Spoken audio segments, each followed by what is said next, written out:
commissaire qui devait venir crâner devant nous là-bas, sans venir expliquer ceci, expliquer cela, donner des informations, et non ouvrir un débat sur les questions essentielles. Et à ce propos, est-ce qu'il vous arrive de recevoir des critiques de la part de vos pairs de l'opposition parce que vous êtes mal exprimé? Je veux vous étonner, je suis porte-parole de l'opposition depuis plus de 3 ans maintenant, depuis 2015-2015.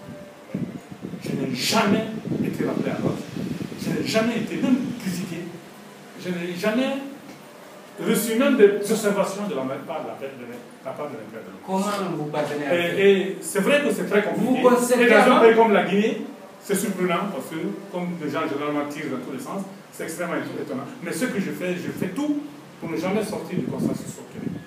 Lorsqu'il y a une concertation, lorsqu'il y a un débat, lorsque nous discutons et que nous arrivons de décisions, ce sont ces décisions-là que je présente à la presse, c'est ces décisions-là que je justifie, et je ne prends jamais sur moi la responsabilité de dire des choses qui ne sont pas convenues.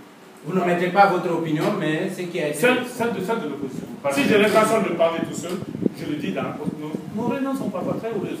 Il y a des réunions sur lesquelles il y a des positions sur lesquelles je ne suis pas d'accord. Mais vous faites le contraire. Je le dis, je ne suis pas d'accord parce que c'est contre-productif.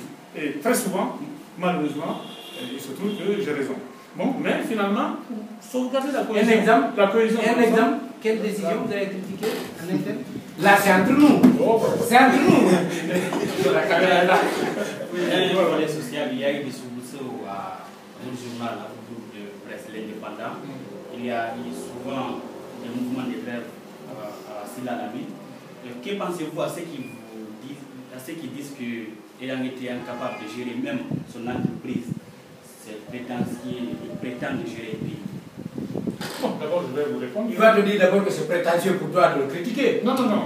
Je vais dire que la grève, c'est quoi? C'est un phénomène qui affecte n'importe quelle entreprise. Donc, le président de la République devrait démissionner parce que le syndicat grève. C'est-à-dire que le ministre devrait... Non, attendez. La grève, c'est le conflit de travail, c'est quelque chose de naturel. Ça a pris de l'amplitude parce que c'est moi qui suis concerné. Et parce que derrière, il y a, je suppose, une mouvance présidentielle qui active. Oui, c'est là, aggraver les choses. Parce que, non, laissez-moi vous. Jean-Pierre, ne vous inquiétez pas, je ne suis pas à la langue de bois, je ne connais pas, et je ne suis jamais des questions. Hein?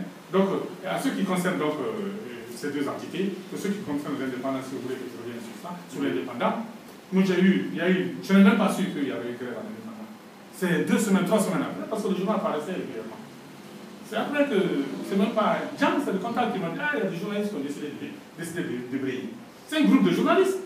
Le journal n'a jamais interrompu, les 2 journaux n'ont jamais interrompu leur parution. Après, ils se sont levés subitement, ils ont commencé à dire, voilà, on nous doit ceci, on nous doit cela, et surtout, on a de mauvaises conditions de travail, et ainsi de suite. Comme si des gens étaient attachés. J'ai même entendu une femme dire que voilà, je suis resté indépendant pendant 10 ans, je n'avais que tel salaire, mais comme si on les y attachait, comme si c'était des esclaves, comme s'ils n'étaient pas libres de quitter des conditions de travail qui ne les satisfaisaient pas. Mais c'est arrivé au moment où on attaquait Cellou sur les audits, où on attaquait Sidia sur son domicile, et c'est moi, évidemment, comme je ne présente pas beaucoup d'aspérité, il est très difficile de s'agripper à moi parce que je n'ai absolument rien à cacher. Hein. Donc, on a une partie, je suppose que c'est la seule raison que je vais trouver, parce que c'est des jeunes qui auraient pu, peut-être à la limite, sauter leur direction et venir me voir et discuter avec moi, mais ils sont... Vous n'avez jamais vu des journalistes à la maison de la presse en train de critiquer le média où ils ont travaillé pendant des années? C'est pas gratuit.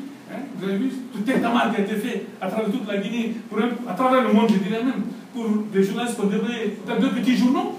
Vous vous rendez compte, comme même l'affaire Fria, qui concerne des milliers de travailleurs, on va faire autant de bruit. Vous croyez que c'est innocent? Vous croyez que c'est innocent tout ça? Voilà.